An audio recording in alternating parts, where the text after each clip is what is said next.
देखो यार, जाने अनजाने आपके साथ में कुछ ऐसी घटनाएँ हो जाती हैं जिससे आपको पहले तो बहुत डर लगता है, फिर बाद में आपको जब उसकी रियलिटी पता चलती है, तो आपको मन ही मन खुशी होती है।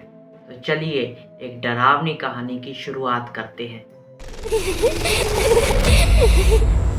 तो होता ये है कि साल 2013 में मिहिर नाम का एक लड़का था जो कि कैनॉट प्लेस के पास में एक जगह है पहाड़गंज, वहाँ पर रहा करता था और बीपीओ में जॉब करता था। बहुत अच्छी खासी उसकी सैलरी थी और इंटरनेशनल बीपीओ में काम करता था। कॉलिंग का काम नहीं करता था, मतलब वो एज़ ए टेक्नीशियन काम करता था। अब बीपीओ में ना अलग-अलग शिफ्ट वाला सिस्टम होता है, मतलब मॉर्निंग शिफ्ट, नाइट शिफ्ट। तो ये जो मिहिर था ये कभी भी नाइट शिफ्ट नहीं करता था।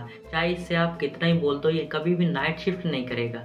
ये हमेशा मॉर्निंग शिफ्ट ही करेगा और इसलिए इसका बॉस इससे तंग आकर के भर-भर के इससे मॉर्निंग शिफ्ट में काम करवाता था। लेकिन ये फिर भी हँस-हँस के काम कर देता था। ऐसे प्रॉपर 1 साल तक चलता रहा। फिर मिहिर की ज़िंदगी में एक ऐसी रात आई जिसे वो कभी भी नहीं भूल सकता। अब एक दिन सुबह के 11 बज रहे थे और मिहिर सो कर के उठता है।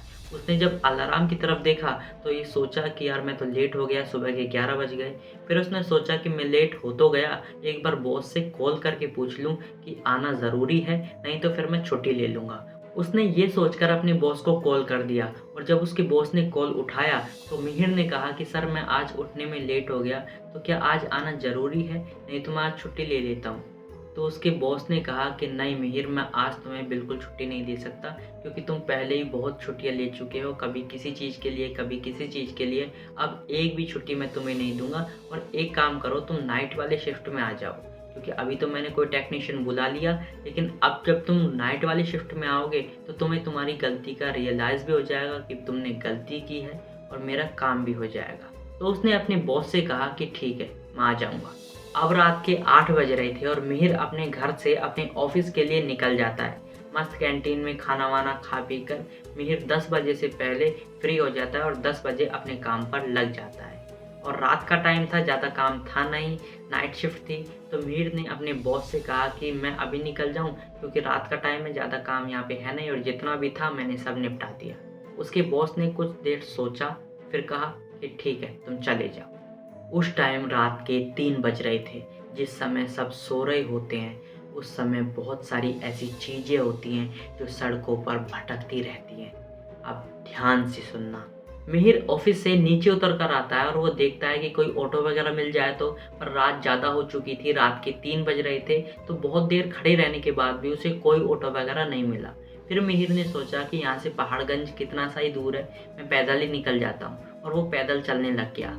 हालाँकि स्ट्रीट लाइट जल रही थी, सारी बत्तियाँ जल रही थी, पर फिर भी उसे अंधेरा महसूस हो रहा था और मिहिर के मन में थोड़ा-सा वहम आ जाता है, तो वो तेज़-तेज़ चलने लगता है। पर फिर एकदम से मिहिर के सामने एक औरत आ जाती है। वो हाथ जोड़ने लगती है, रोने लगती है, कहती है कि मेरे बेटे का एक्सीडेंट हो गया है, आप प्लीज़ मेरी हेल्प कर दो, नहीं तो उसे कुछ हो जाएगा।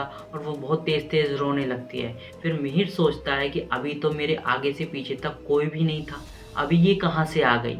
फिर वो औरत मिहिर को अपने साथ एक गवर्नमेंट हॉस्पिटल में ले गई, जहाँ पर सिर्फ 2-3 नर्सें थीं और 2-3 पेशेंट थे, ज़्यादा कोई भी नहीं था। और वहाँ पर एक बेड के ऊपर उस औरत का बेटा लेटा हुआ था और मिहिर ने जब उस लड़के को जाकर देखा तो उसका खून बह रहा था, उसकी ड्रेसिंग नहीं की गई थी और उसका इलाज भी शुरू नहीं हुआ था।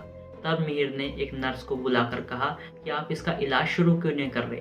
तब उस नर्स ने कहा कि इसकी माँ पैसों का अरेंजमेंट करने गई है, अभी वो आ जाएगी तो हम इसका इलाज शुरू कर देंगे। तब मिहिर ने कहा कि उसकी माँ आ चुकी है और उसके पैसों का इंतज़ाम भी हो चुका है, आप फटाफट इसके इलाज का इंतज़ाम कीजिए। मिहिर ने फॉर्म वगैरह पर साइन करके पैसे-वैसे जमा करवाए और उस लड़के का ऑपरेशन स्टार्ट हुआ।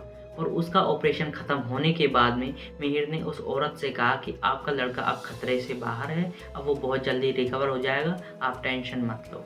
मिहिर की इतनी बात सुनते ही वो औरत बहुत ज़्यादा खुश हो गई और मिहिर को बहुत सारा आशीर्वाद देने लगी।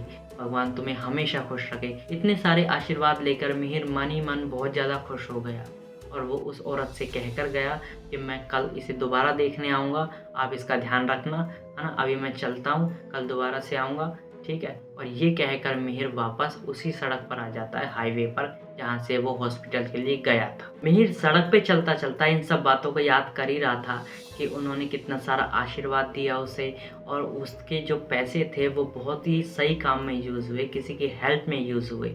तो वो ये सब चीज़ें सोच सोच कर और मुस्कुराता हुआ सड़क पर चल ही रहा था कि दूर उसे बहुत सारे लोगों की भीड़ दिखती है। वो जब उस भीड़ के पास जाता है तो वो पूछता है कि क्या हुआ है। तो उन लोगों ने बताया कि 2-2.5 घंटे पहले ये सड़क क्रॉस कर रही थी और एक गाड़ी वाले ने इसे टक्कर मार दी और ऑन द स्पॉट इसकी मौत हो गई। तब मिहिर ने सोचा कि ऐसा कैसे हो सकता है, मैं अभी 15 मिनट पहले तो इससे मिलकर आ रहा हूँ, इसके बेटे का इलाज करा के आ रहा हूँ, इसने खूब अच्छी तरह मेरे से बात करी है, हंस हंस कर बात कर रही थी, ये बहुत ज़्यादा खुश हो गई थी। ऐसा कैसे हो सकता है कि 2-2.5 घंटे पहले इसकी मौत हो चुकी है। तब मिहिर के दिमाग में फिर से आया कि शायद ये एक माँ है इसीलिए, ये एक माँ है इसीलिए शायद इसकी आत्मा मुझसे हेल्प मांगने आई, ताकि इसकी कोई नहीं सुन रहा था, इसलिए ये मुझसे हेल्प मांगने आई। क्योंकि एक माँ ही, चाहे उसको आप मार दो, लेकिन वो अपने बच्चों के लिए सब कुछ करने को तैयार हो जाएगी। वो अपने बच्चों के लिए कुछ भी, किसी भी हद तक जाने को तैयार है। शायद वो एक माँ है इसीलिए। वो किस्सा मिहिर आज तक नहीं भूल पाया। अगर इस वीडियो ने आपको डर का एहसास करवाया और साथ में आपको इमोशनल कर दिया तो इस वीडियो को लाइक कर देना। चैनल पे नए हैं तो चैनल को सब्सक्राइब कर देना। मिलते हैं ऐसी और इंटरेस्टिंग सी हॉरर वीडियो के साथ, तब तक के लिए बाय।